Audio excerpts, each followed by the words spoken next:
the window, I see the sun, It's but I don't sunny. want to get there. Sorry? But you don't want to get there? No, because it's windy and it's cold, and I just want to look out the window, see that it's sunny there. I watch the trees like shaking or bending, and I don't want to be on their place. How it's on your side, out of your window? I mean, I think it's sunny, but my, how do you call it? My, Height? Uh, not the blinds, the um, blinds that come this way. um, Shades, The shades curtains, are like off, off, off, half off, asleep. off, open. Yeah. So I see very little, but it looks sunny. Okay, perfect. Yeah. Well, anyways, we're XTechnology. Welcome to our, I don't know, I think it's a session number 62. Our previous session was number 60, so it was a small anniversary. And today it's a live code session. We are trying to follow up on what we did with Analyzer 2 weeks ago. And what we did was that we call train and deploy, almost like seek and destroy. So we we took a simple ML model. Oh, actually, not took. We took a data set, which is a Titanic data set. We built a classification model, and now today we're gonna deploy this model into an endpoint in Azure ML, and maybe if we have some time, not only Azure ML, but also some alternatives like Fast API or I don't know, We'll see. Flask. Yeah, we'll Yeah. see. We'll see. We'll see. So We'll see. yeah, so like the how it's called. The goal number one for today is to deploy this model in Azure ML. So to make it work as an endpoint. Goal number two, look at how it could be done with some alternatives like Fast API. And yeah, I know that Analysis Coffee is coming, so she might Oh, you talk could for a hear couple it? of seconds. No, no, no. I'm guessing. I'm guessing. Okay, yeah, because it started coming up. Yeah. So yeah, just started sharing my screen. As a small reminder, so we still have this file, model training, which we created 2 weeks ago. You could look it up at one of our previous videos. And what we did here, we took the data from the internet, so this Titanic data set. It looks approximately like this. So there are some numerical and categorical columns, and there is the column survived, which is basically the target. So the main idea of this data set is to predict whether this or that person survived during the catastrophe. And for this, we took a couple of features. So as you see, we didn't take all the columns in the data set. For example, we get rid of the name and the ticket and also of the cabin. At first, I think we tried to go with the cabin, but then we realized that there are too many distinct values of this column. So we dropped it. And in the end, we have 7 features. Let me actually just delete cabin, so it's not here. So we have 7 features, 4 of them are numerical, 3 of them are categorical, and we have the target survived. And as always, our random seed is 42 because it's the meaning of life. And we just stick to it. Yeah, then we did the train test split. So we didn't do any cross validation. We just split our data into train and tests, 75 to train, 25 to test. And yeah, at first we didn't do any pipelines. We just did it like as you do in the notebooks. I think you can call it a functional style. So we did imputations, one-hot encoders, scalars, and then we trained our model using all of this. And we used logistic regression. And for this train test split, our first result of the metric called ROC AUC, so basically the area under the curve of the, how do you say ROC? It's, I don't know how to decipher ROC. I mean, it's not important, but. No. Area under the curve of the receiving operating characteristic. Exactly. Yeah, receiving operator characteristic or Something like whatever. that. Yeah. Yeah, I always say ROC AUC. So it's kind of okay. And 87, it's actually too good to me, but Receiver whatever. operating characteristic. Yeah. Oh, yeah. Thanks, Amazing. Yeah, we also outputted the confusion metrics, and we played a bit with thresholds. And I think I remember that last time we got some warnings when the model was training. And on the meantime, I just changed the default solver in the regression. So I switched it to liblinear, and magically we don't have any warnings anymore. That's how I get rid of the warnings. So what I just currently, let's just start this notebook and go through it quickly. So I'm importing all the libraries. Yeah, and by the way, I'm working currently on Azure. So let me get bigger. So that's Azure ML. And I created a compute, so a compute instance for myself. It's a tiny one. I think this machine has around 14 gigs of RAM and 2 cores. It's one of the cheapest ones, but it's totally enough to work with the Titanic dataset. And I'm just using the Jupyter Lab application because I like Jupyter. And so this Jupyter is executed on this machine. And these machines already come with pre-default kernels. So as you see, there are some. So you can, for example, if you do deep learning, there is a pre-default PyTorch and TensorFlow kernel, but we are not doing deep learning. So I took this one, Azure ML, and it has already all sklearn, numpys, scikit-learns, scipys, and numpy. Yeah, I already told it. So all the needed libraries, they are already installed and ready to go, as well as all the Azure SDK libraries are already installed and ready to go. And yeah, you see there is like a newer Python version, 3.10, and SDK v2. So Azure recently switched to a new SDK. So before they had SDK v1, now v2. It's a brand new cool thing. I honestly haven't touched it yet. And maybe in one of the next sessions, we will do it. But probably not today. So we stick in this Python 3.8 Azure ML. And let's just start run this notebook. So let's import our data. It still looks the same. We define our features. We create X and Y, and we split them in train and test. And then I think I will just shut down some of the cells, which we now won't use. Model training. Too much stuff. Yeah. Okay, yeah, so I get to this pipeline because we want to be, I don't know, efficient, let's say. And instead of coding everything like in a functional style, like this is our imputation, this is our one-hot encoder, and so on, we create one thing, which is called pipeline. So there are a couple of steps. So first of all, this is the very end. So there are 2 steps. We preprocess the data, and then we model the data.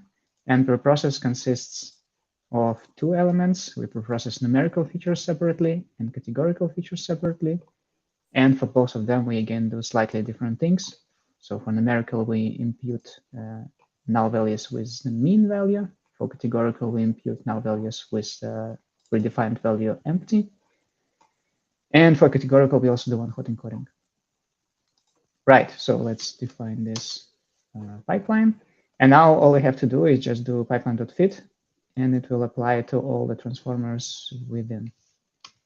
And at the same time, we do predict proba, and let's see. Yeah, so we are still at 87% of area under the curve. And yeah, actually, this line wasn't there before. It's kind of, I forgot to delete it. So now what we have this model here, or actually we have this pipeline. It looks like this. So it's just defined with all the steps.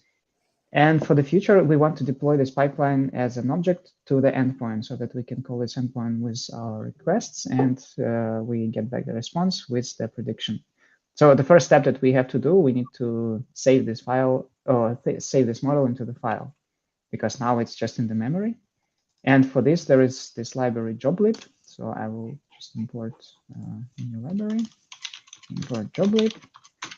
Yeah, as always in Python, there are multiple ways to do the same stuff, but I think this joblib is mostly used for dumping and reading objects to the disk and reading from the disk. And yeah, it works as it is, like as it was in here. So job leap dump, and there are two attributes. So first one is what we're gonna dump, the value, and the second one where we're gonna dump it. So the value is pipe final, and we just specify the file name, and let's just save it in the same directory in here, and let's call it Titanic pipeline dot pickle. So this PKL, it's not necessary, but I just call it pickle because of legacy reasons. Yeah, so you see the For which reason? Sorry. legacy. I don't know. So because before I think this the main library for Yeah, was maybe, pickle, right? yeah, it was called pickle. I don't know. Maybe it's the same library just renamed. Maybe not. But Okay. I'm just used to add this pickle extension to all the pickle files or saved, whatever. So JobLeague pickles the file too? I'm not sure what we mean by pickling. Yeah, So me neither. it dumps it. I think just yeah, it's just the format that they use. I think by default, if you're not specifying it, it will save it without any extension. Okay. Yeah, so that's why I will just delete this one. Okay, so now we have this file here, and just for the sake of checking if it works,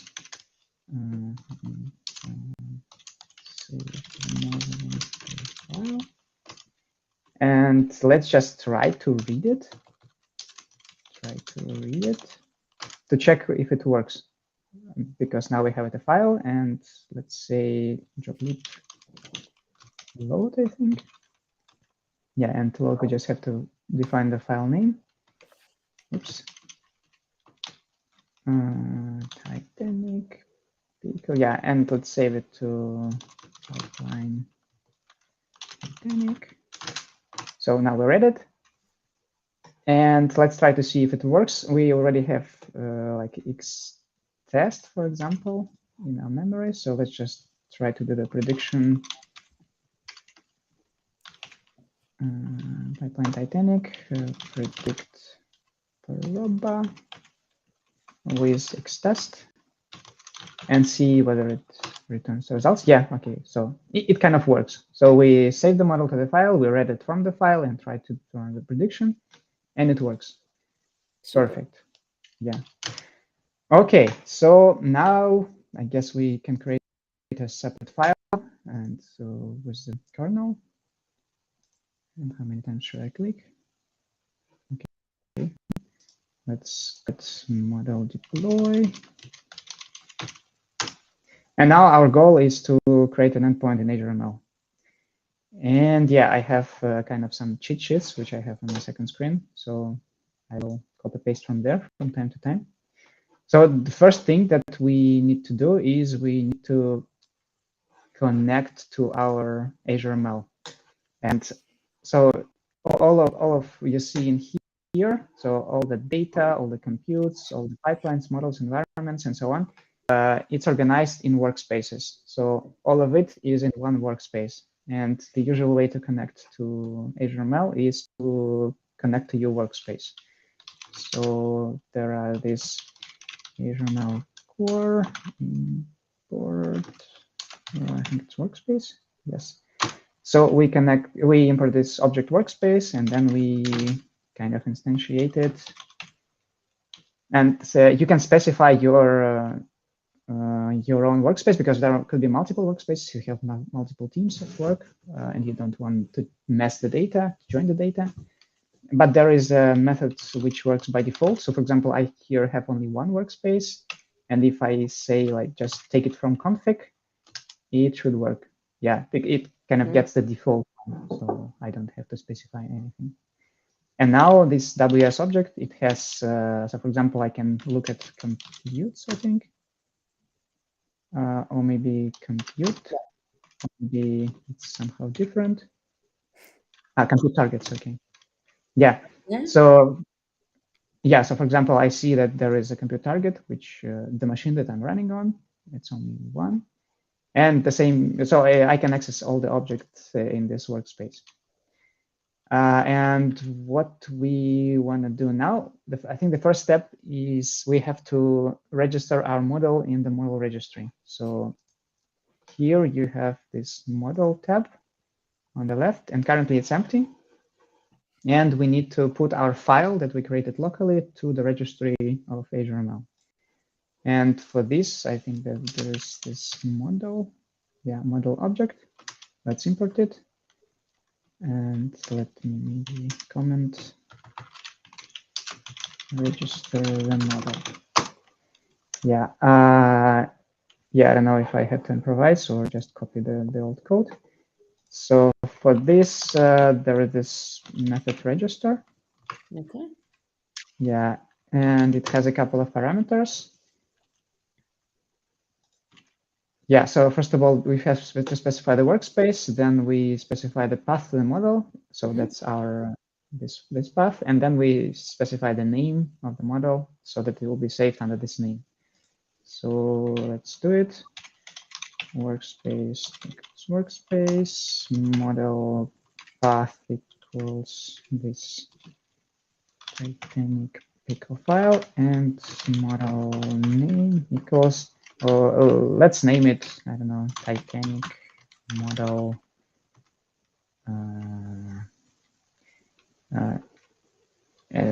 Yeah, let's call it just Titanic model. So this is registering the model to the model register, is not deploying it, right?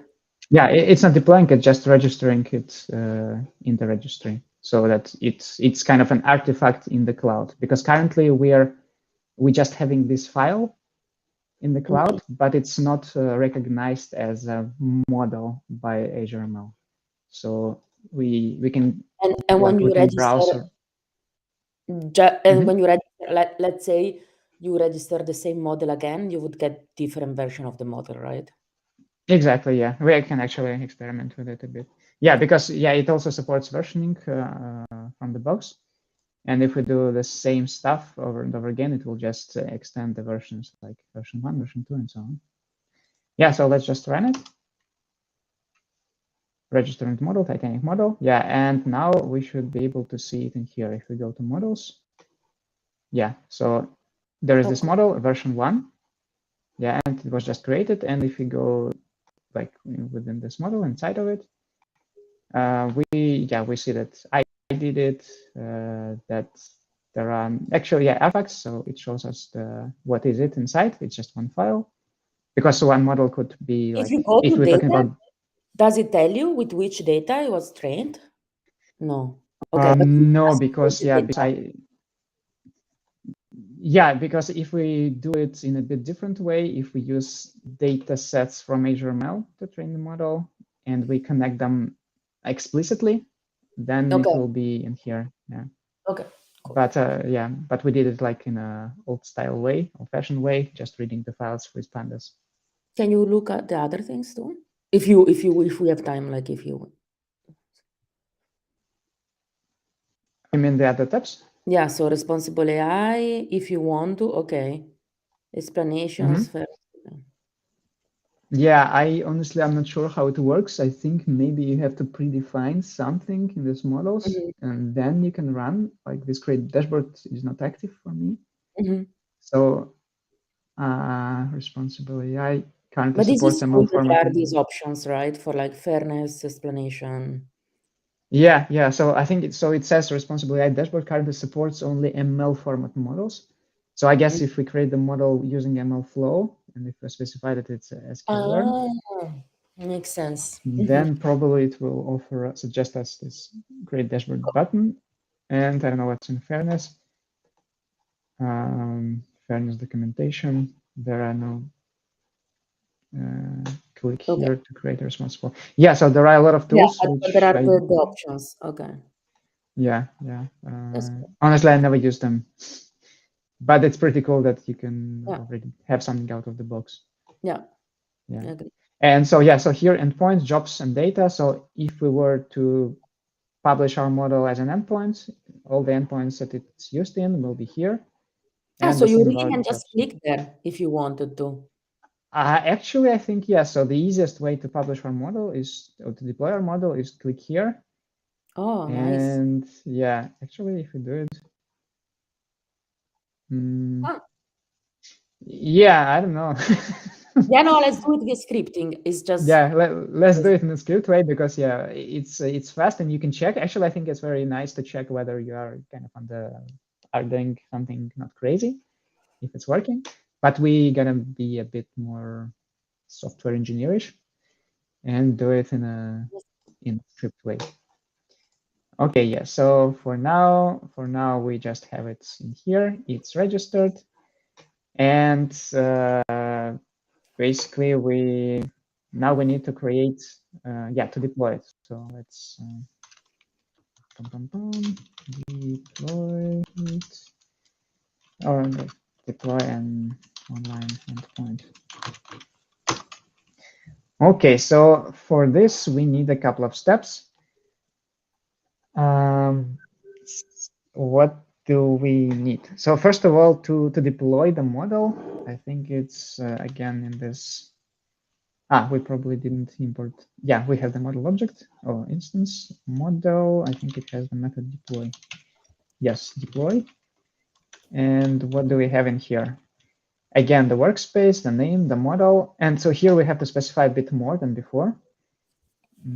So the workspace, name of the model itself. And there are, you see that there are some configs, deployment configs. So how we want the deployment infrastructure to be.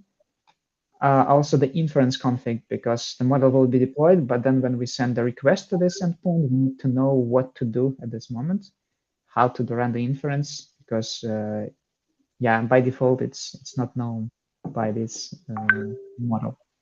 So let's start specifying the parameters. Can I ask you The a question? So the course, deployment target, did you have to create it? I think there are either you created now. Let's go. I think if we go a bit lower, deployment config, deployment target. So compute target, associated deploy to service 2. There's no associated compute. Leave this parameter. So as far as I remember, you either specify the deployment target and then it will use this target, or if you leave it empty, it will deploy it as the web service. Oh, Because okay. yeah, because you can also use your compute cluster, which you created before, or you can use your Kubernetes cluster, which you already have running. But if you don't have any of them, so if we go, yeah, so this here, you see, there are multiple ways how to do it. You can create, so we basically want this stuff, web service. Okay. Yeah, so that's the easiest version. So it doesn't use any of our pre-created clusters or Kubernetes clusters. And for this, I think we don't have to specify anything. And the other ones is like maybe more when you deploy it in production and then. Yeah. So yeah, honestly, so our web service will also be accessible real time, but Okay. maybe this real time endpoint will be a bit more, I don't know, ready for production, let's say. Yeah, Yeah, maybe you're right. without the Yeah, so scaling or so. yeah, you see, so this one is we deploy it either to Kubernetes or to managed cluster ACI, like Azure Computer, how it's called. Okay. Yeah. So we need to have already clusters to use this online endpoint.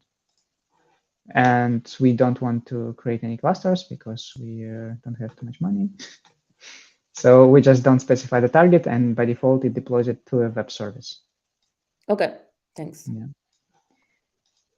Sure. Yeah. So like the easy things like workspace equals workspace, name equals, I don't know, let's have a name, service name, XTech, Titanic web service, workspace, web service, and let's put it in here.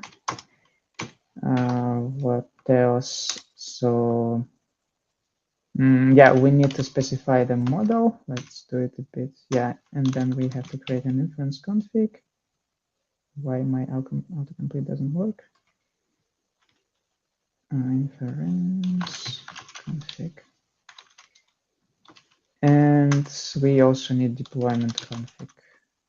Deployment config. And just like to make it a bit easier for us for the future, let's do override true, because so that if we try to deploy and we deploy not what we wanted, so next time we don't have to manually delete the endpoint, but we just run it once again and it will override this endpoint. Yeah, now these three components are quite interesting, and let's define some of them. So let's maybe start from the model. So here we have to explicitly specify which model we want to use, and here we have to take the model from the registry, so from here. Yeah, and that's quite easy. So our model, let's say, okay, model. Again, we use the same objects. We specify workspace. And now we just specify the name of the model which we want to get. Name equals, I think, yeah, actually, let's maybe do it in a nicer way. Yeah, just define the model name. Now we have this model name. Yeah, and let's save it to the object model. Yeah, so now we kind of read the model from the Azure ML, and you see that it took it from there. It has the name, it has the version 1, and basically nothing else. And now we can put this object into here. And I think, yeah, it should be models. Model, yeah, it's a list of models.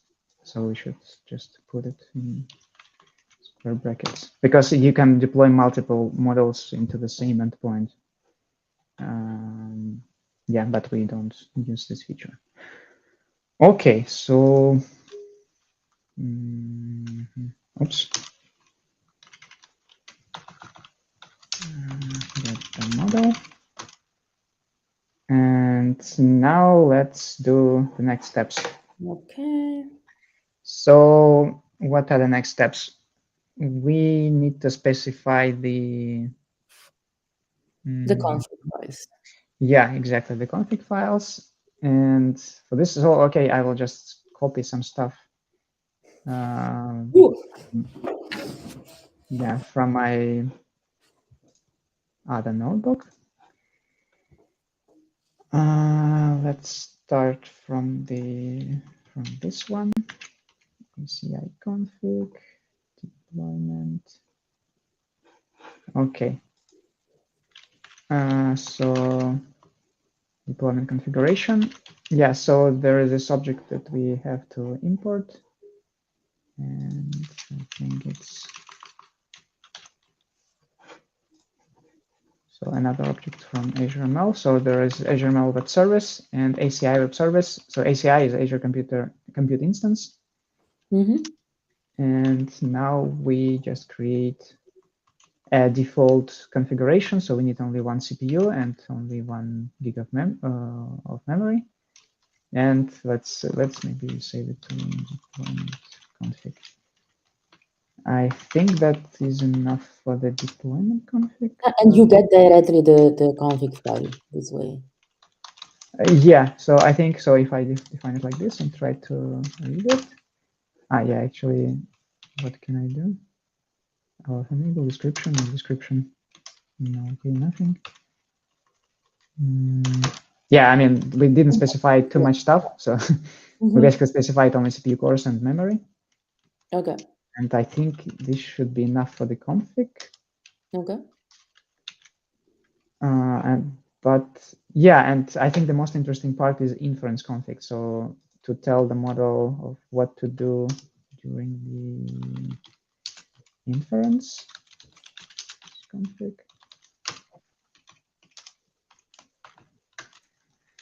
And yeah, so this is a bit more complicated.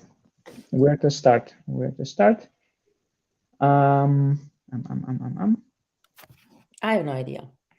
Yeah, so let's maybe start from the end. I copy one of the end things.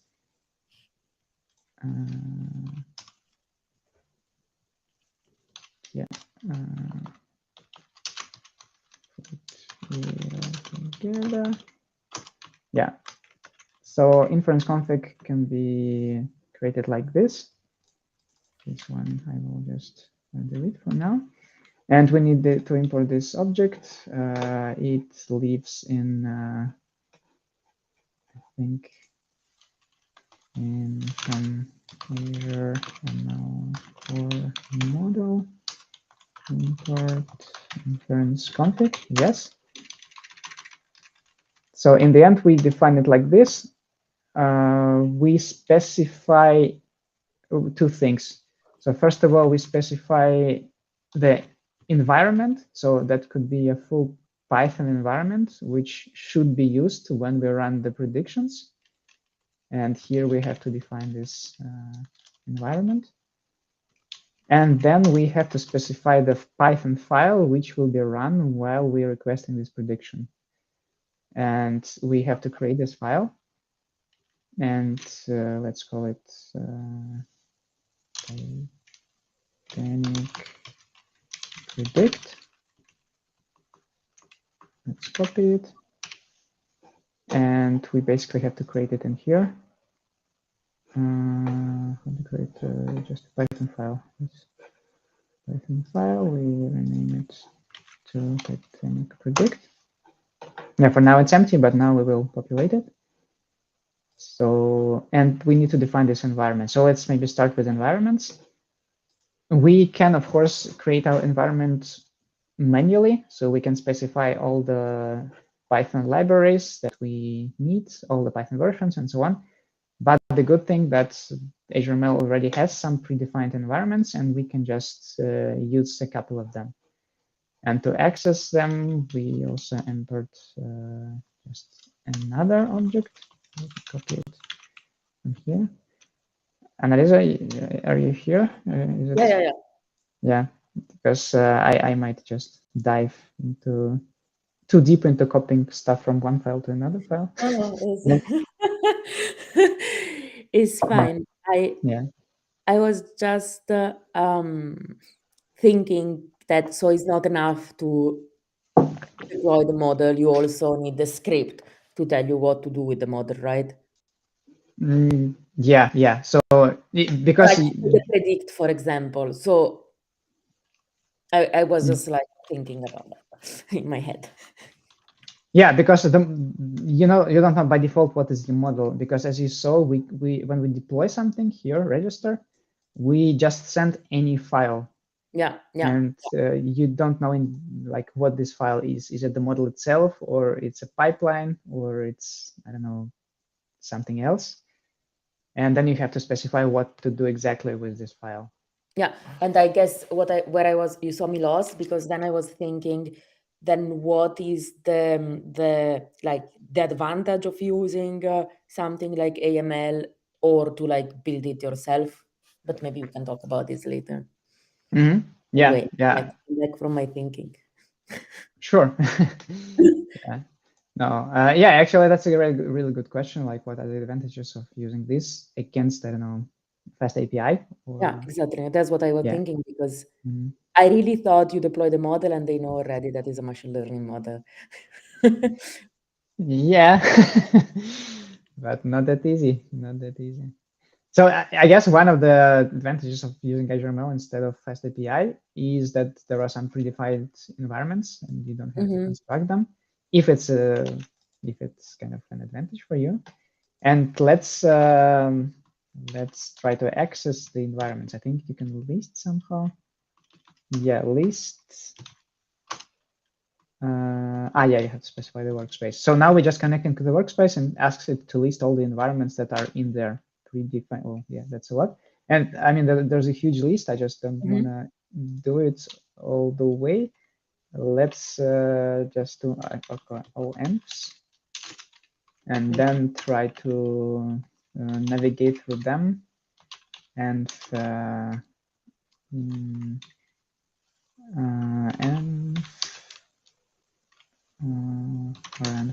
and if in sklearn in env.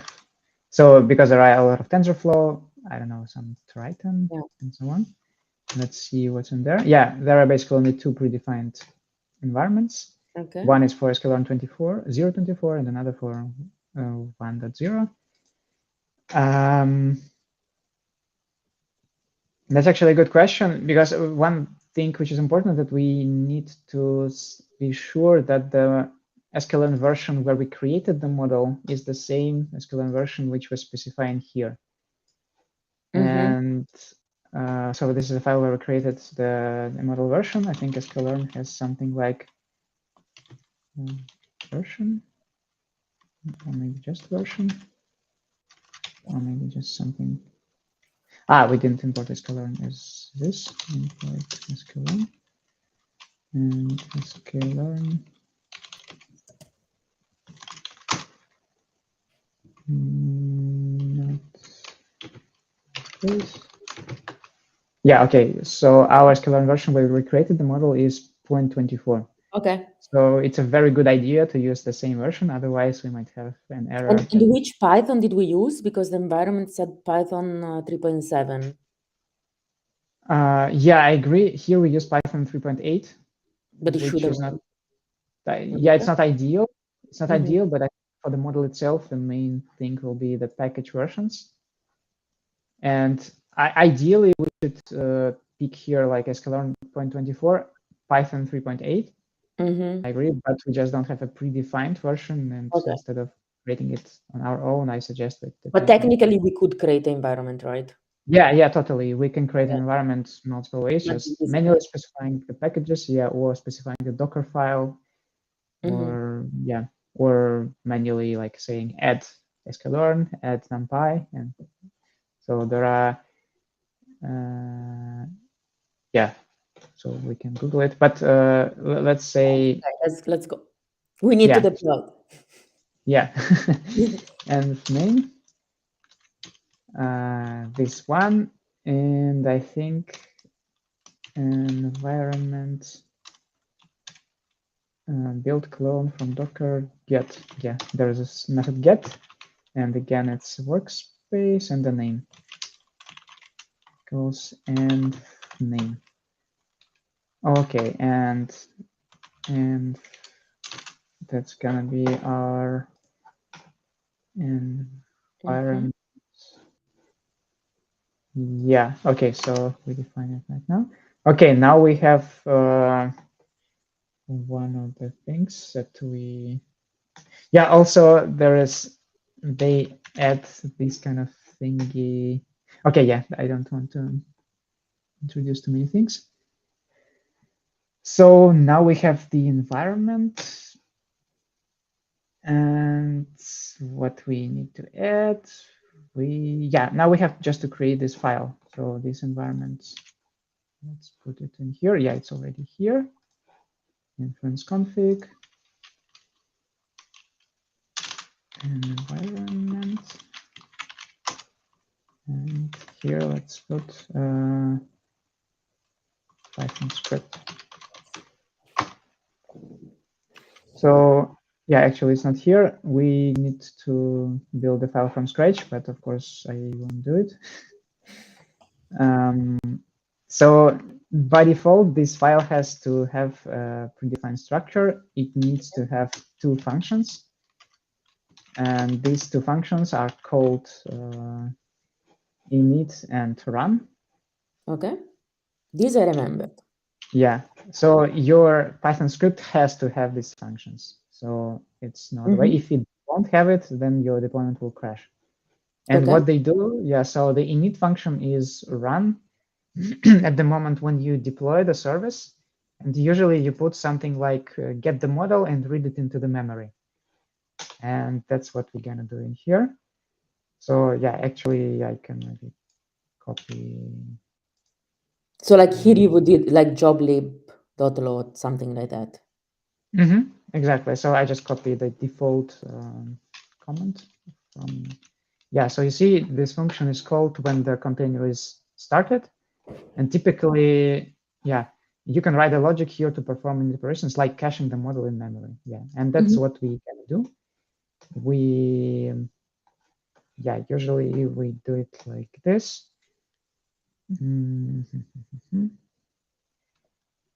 Okay, and yeah, so there are some other things. So there are some environmental variables that are accessible to us since we are kind of in the Azure ML and I don't know deployment environment. So for example, there is this. Okay. What's called? Yeah, I forgot how they called environmental variables, right? I think so. And this environmental variable already holds the path to the model that we want to work with. Okay. Because yeah, it's a bit confusing, but because you see, when we create an endpoint, we specify the model. And since we did it, we already know which object to take from the registry. Okay. Yeah, but now we have to read This it as a already file. an environmental variable on your target compute, like. Yeah, exactly. Okay. Yeah, yeah, and now we need to use it and to read the files, the model file itself. And yeah, first of all, let's create the path. So we need to read the environmental variables. For this, we can use the library called OS. And that's one of the basic libraries in Python, or default libraries. Yeah. And I think it has, yeah, so here I don't get any autocomplete, but it's called getenv. And let's read this. So with this, we read what's in this environmental variable, and it will be the directory. And now the file there is called, how did we call it? Let's keep it same structure. The file of the model is called it's in here. Yeah, so Titanic pipeline pickle. Yeah. So this will be the full name, and let's use again RS path join. That will be the full path to our model file, and let's save it to model. So the directory where the model is, but then we still need to give the model name. Yeah, exactly. Because so here we see that artifacts.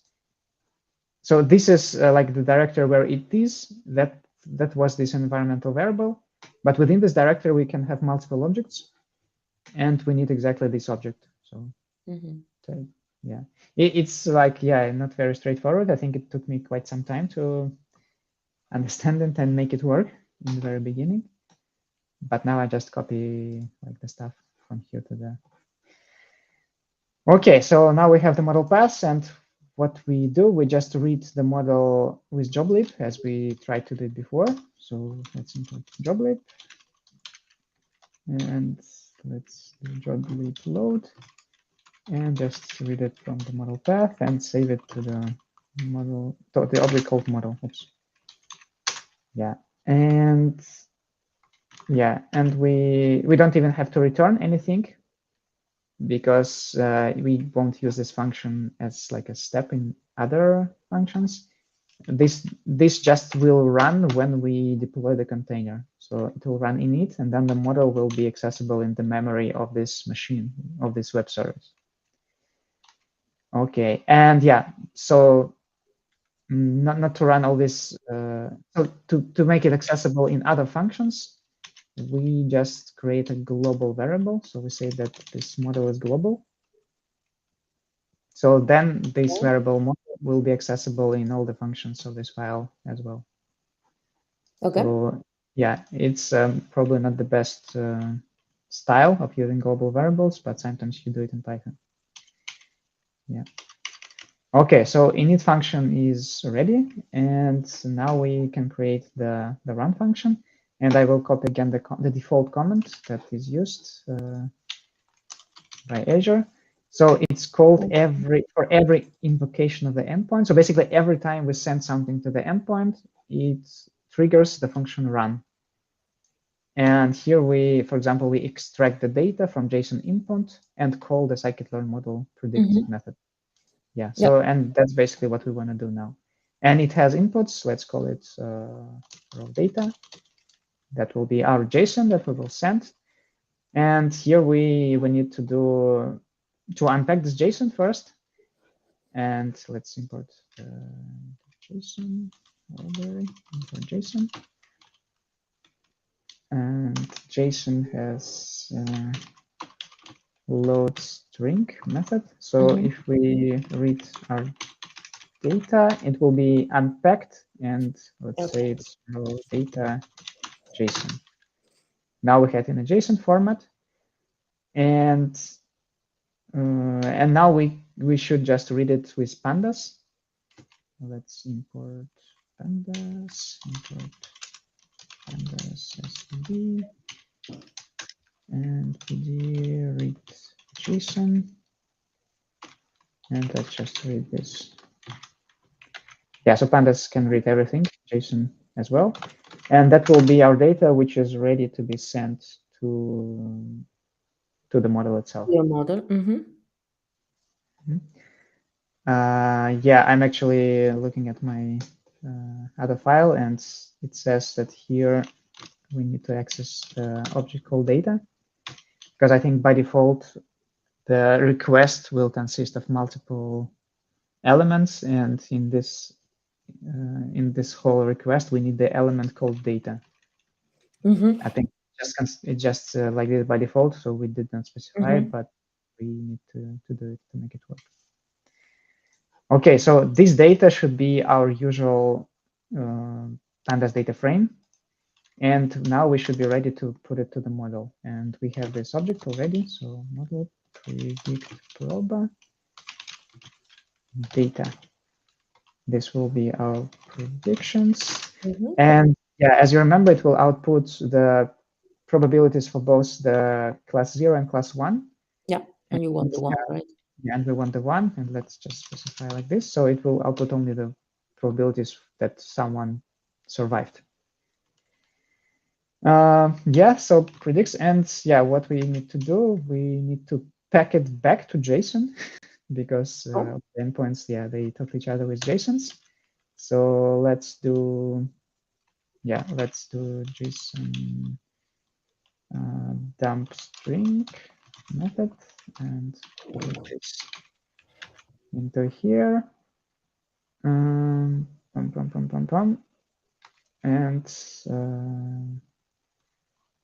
data return, or maybe JSON return, and then we return this as a function. What I also see in my other file is that somehow I wrap these predictions into a list. I'm not sure why I did that, but for the sake of saving a couple of time, I suggest that we leave it. You cannot do JSON dumps on a... That's a good question. Anyway, this is gonna... Yeah. I think, yeah, because by default, the model outputs the NumPy object. Yes. Yeah. Because the model outputs the NumPy object, and NumPy by default is not serializable. So when I will try to do this on the NumPy object, it will throw me an error that I cannot serialize a NumPy object. And that's why we convert it from NumPy list or NumPy array into just a normal Python list. And this Python list is serializable already. Technically, you could also put a dictionary there where you are like predictions is and then the probability. Not sure if I understand where to put the dictionary. Like could you have a dictionary where you have pred and then column and then the prediction, like, and then return a dictionary? Would that work? You can try this, like, to not output just a probability, but actually what the probability is. Yeah. We can do something like, like dict, where the key will be like prediction or exactly, that's what I mean. survival. Probability. But not necessary. Not necessary. We can do it. Okay, so ideally that should be enough. So we have both functions run, So yeah, it's saved. Let's, I guess, try to do it. So we have specified the file. Okay, Python script, inference config, Python script is created. And now we have everything. So we can, yeah, we have the environment, we have the file, and let's just run it. Yeah, so you see, I wanted to skip it, but what it says to us that when we trying to access the environment, there it will look into a Docker file that represents this environment, and we didn't specify which version of this Docker file we want to use. And yeah, so it says that it's a nice please set environment inferencing so that we always access the latest version of this container. And let's just do it. Environment, yeah, because Okay. you can have multiple versions and just always do the latest. In our So he's taking the last Docker. That's what he's doing. yeah. Okay. In this specific use case, it doesn't make sense because we're using predefined version and we are not updating it. We're not creating new versions of this Docker container. Yeah. But if we were to work with our own container, then it would make sense. And just I'm adding it here because I don't like this warning sign. And now I think it won't, yeah, it won't appear. Okay, nice. Yeah, so now we created this inference config. Let's put it in here. And to be honest, I think that it should work. We have 9 minutes. Oh yeah, we have 9 minutes. Yeah. So now we deploy, and also there is this. Yeah, okay. So we have, when we deploy, it returns the object which is a service. Let's call it service. And then there is this method wait for deployment. It will just publish some logs into the notebook while is deploying it. Okay. Yeah. Okay. So yeah, I mean, there is one tiny thing which we need to do. In this environment, it is an environment made from my company, Crayon, and we have some policies in this environment. And one of the policies is that every object that we create has to have some predefined tags. And if I just run it like this, it will throw me an error that's, hey, it's like violating the policy. And let's just quickly add this tags.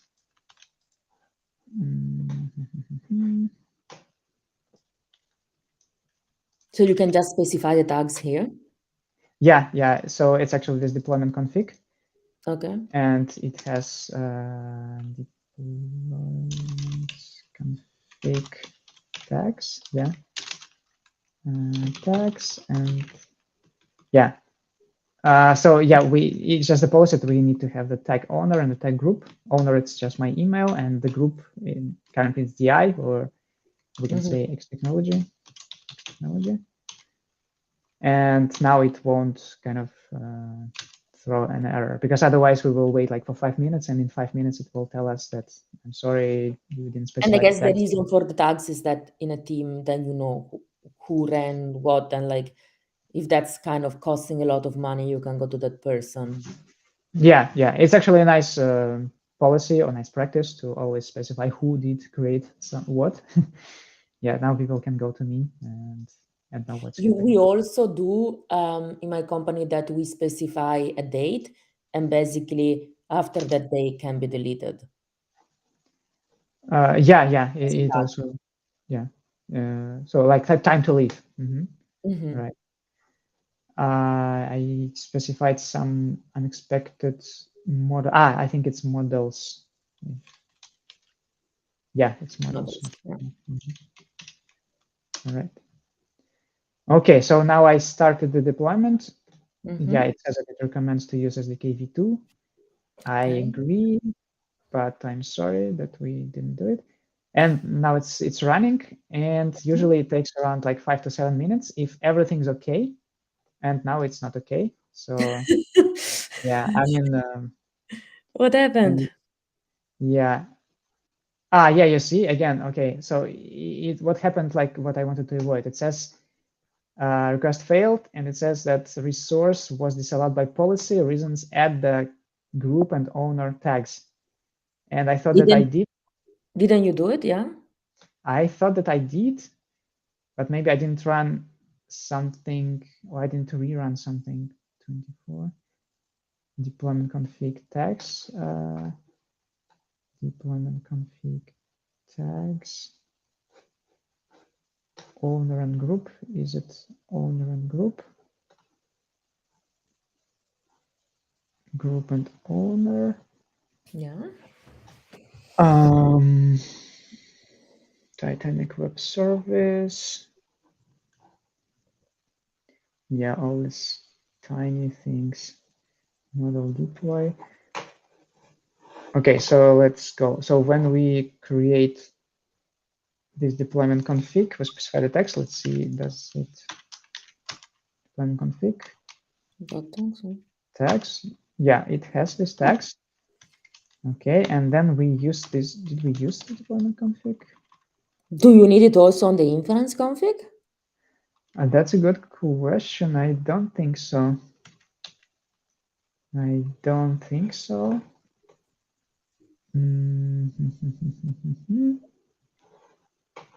SDK.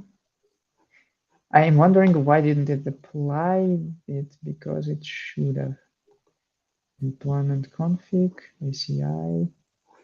Yeah, I'm just like reconciliating it with my previous script where I did it and it worked, and I'm trying to see what's different. ACI app service, tags, ACI config. It looks like there's nothing else that you should run to make it. Yeah, I also think so. And actually, if we go to endpoints, it didn't start to create it, or did it? Yeah, you see, it kind of created it, but it has the status of loading. And where is the tag? Do you have the tags here? Yeah, tags, owner group. Yeah, that's really weird because the tags are here. Could there be a control on Ah, what the tags are?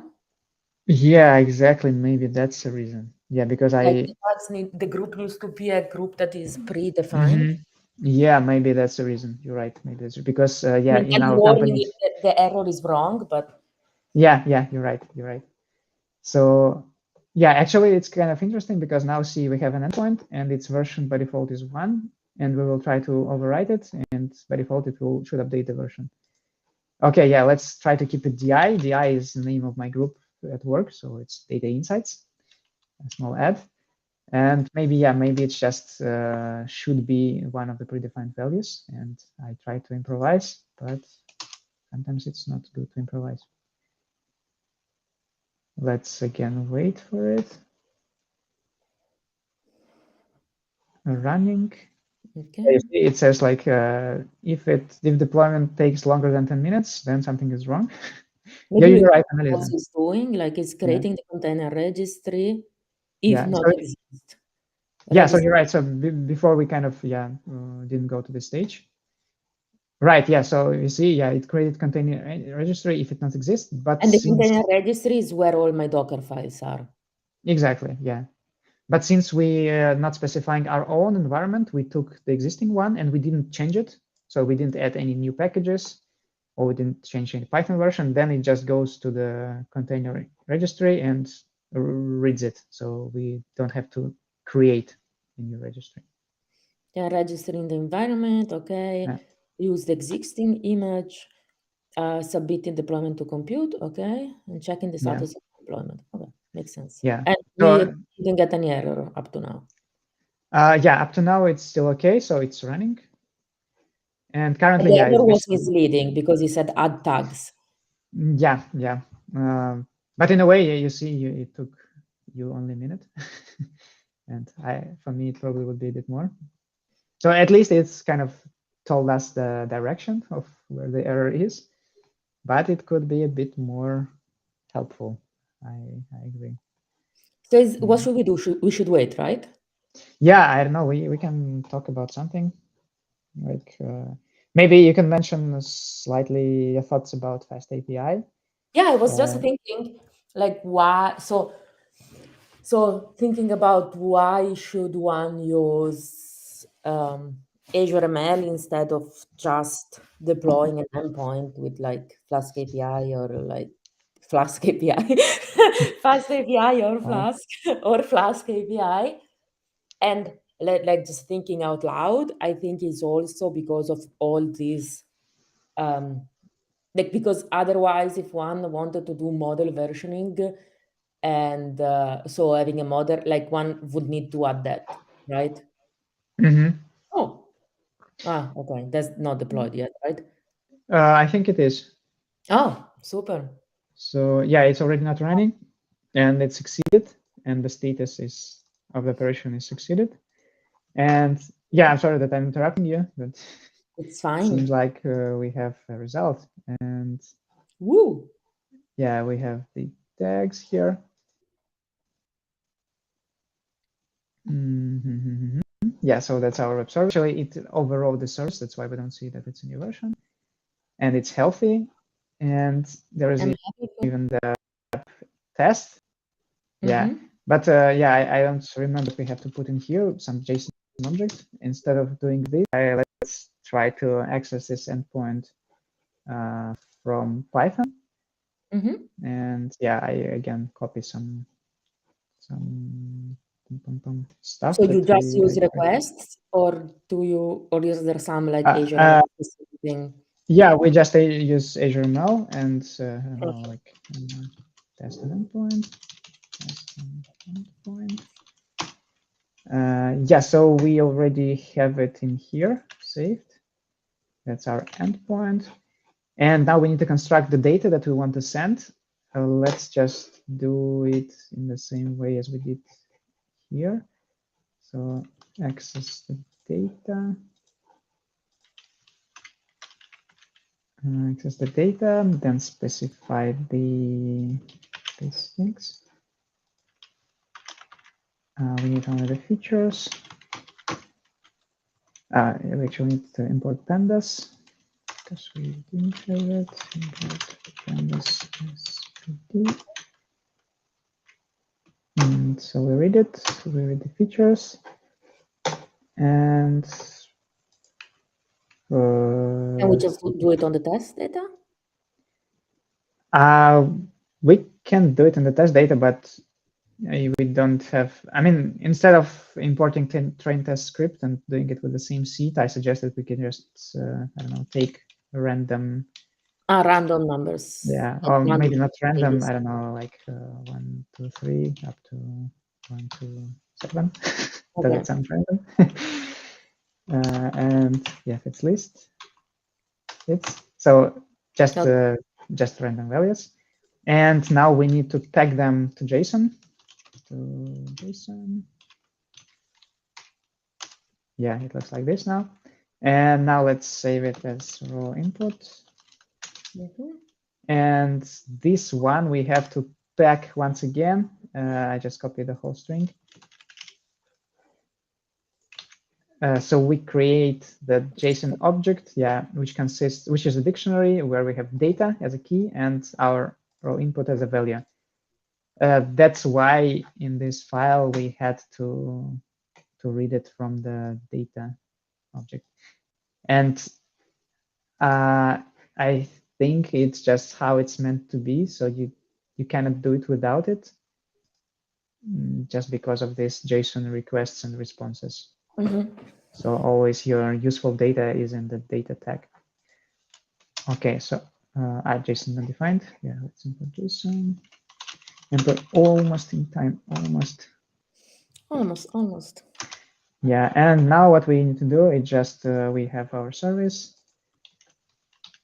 and do service.run and specify the input payload. And let's put it to the output. So ideally now it should send a request, reach the service, get the response, and oops. And oops. It didn't. Yeah, it didn't. So headers connection. Column is expecting is the number of features is saying, I think. Yeah. Okay. 7 features is expecting 8 features as input. Huh. That's interesting because we had 7 features here.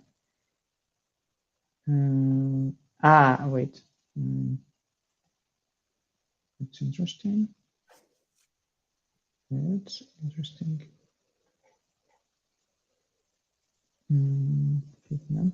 Let's maybe very quickly recreate the model in the previous file. Yeah, I'm sure that it takes time. So X, just I'm looking into the X, it has 1, 2, 3, 7. 7 features, right? And your raw data? And my row Maybe data, you have an index somewhere that you shouldn't have. I don't know. I'm not sure. Wait, do like this. Also 7. Yeah. Yeah, that's okay. So we create this one. X, Y, fit num, fit cat. By final. And we save it again. Now we quickly re-register it. I don't have to redeploy the service. I can just re-register the model. You have to redeploy the service, I'm afraid, because it's deployed with an old version. You see, now we updated the version. It's version number 2. But it's now, gonna take less time, you Sorry? think? It's gonna be faster? I'm not sure, Okay. honestly. Let's see. So everything is the same. Let's try just to redeploy. Yeah, it's like that. That's what the life of I don't know, a data scientist or data engineer consists of. You think that everything's okay. You did everything as you did in the last time, but it doesn't work somehow. And most probably because I forgot some tiny little thing. But now I just don't know what this tiny little thing is. And yeah, so let's maybe wait like 2-3 minutes to see whether it works. And coming back to this comparison with, I don't know, fast APIs, I think it's more or less. I think there is all the model registry and all these other additional features that make it worth it, right? Yeah. So because with fast API, for example, you need to run your service yourself. So you need to have the machine, and you should explicitly go to this machine and run this service. Here, it's kind of done for you. So you just say that this is the machine. Yeah, and you should run it there.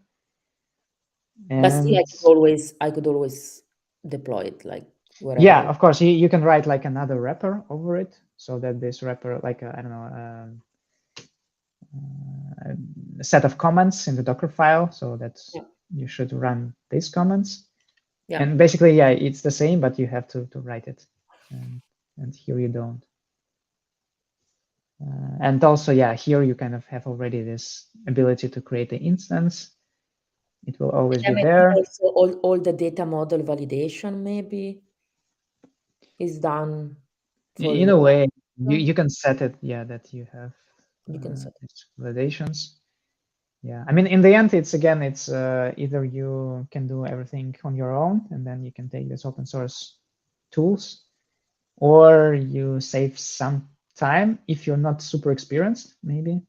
Because for a person, or also for enterprise companies, right? Like they need to have something that is kind of serviced and yeah, and it's also like probably it's maybe easier to teach, I don't know, 10 people how to use the same tool, Azure ML, rather than to ask around and says, who knows Fast API? Can you teach the others how to work with Fast API?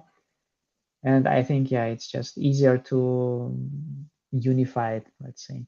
yeah, I think so. I think it's because it's a platform, because otherwise you would have to put together your own platform, right? Decide how to do model monitoring, like how to deal with the model registry, how to deploy, where to deploy. Yeah, and ideally, you see, so that in Azure ML, we already have predefined set of environments. Again, it's not a big deal, but in the very first implementation, it probably will save you like a day or two. again, if you're super experienced and you know how to do it very fast, of course, it will be easier for you to work with Fast API. But you have to get there. You have to do it multiple times so that it's very fast for you.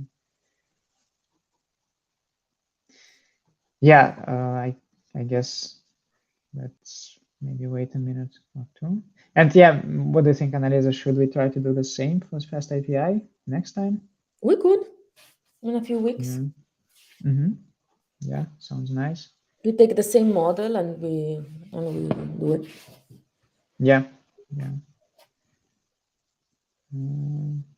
Yeah, I'm still trying to think what's. Yeah, okay, so it succeeded. Let's try once again. We read the data. We get 7 features. Yeah, right, 7 features. And yeah, again, I'm just checking if it's 7 features. It's 7. It's 7. Yeah. And let's try once again.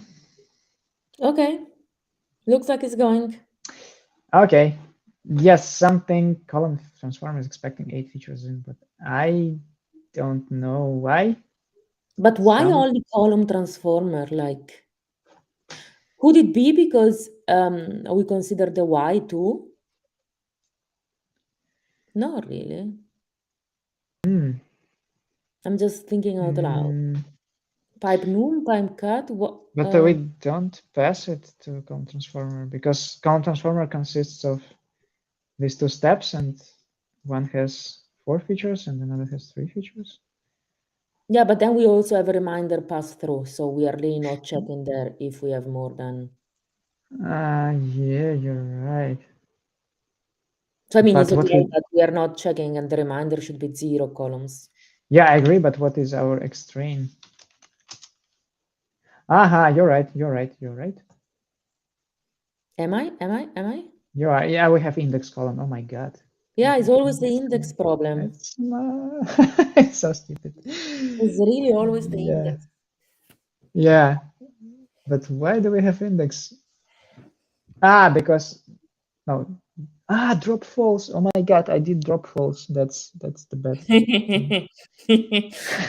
It should be dropped true. But Yeah, it's that. interesting that the model was trained anyway, because the index should make the X transpose X not full rank, right? Well, no, because it's not all equal. It's just all different. Anyway, it's okay. Yeah, honestly, it's a bit weird. Yeah, because I guess Like, our I'm just wondering model. why trained it with that Yeah, the index. weird. It's interesting, yeah. But we found it. Yeah, drop true, drop false. Because false is default. Why should I write it? Yeah. Anyways, we want to rerun it now. The reason it should work, and I hope it will. So yeah, thanks a lot for watching all of this, and thanks, Annalisa. Thank you for having being me. a perfect partner. Yeah. So like next time we probably will We'll quickly. finish it. Yeah, very quick. I hope it won't take more than 10 minutes. And then we can try with Fast API or Flask and do the same. Exactly. Yeah. So again, thanks so much. We're our website. Yes, we are. And just feel free to go to this technology.dev and to see what's happening. And I hope to see you next Saturday or just watch our videos on YouTube. Yeah, have a nice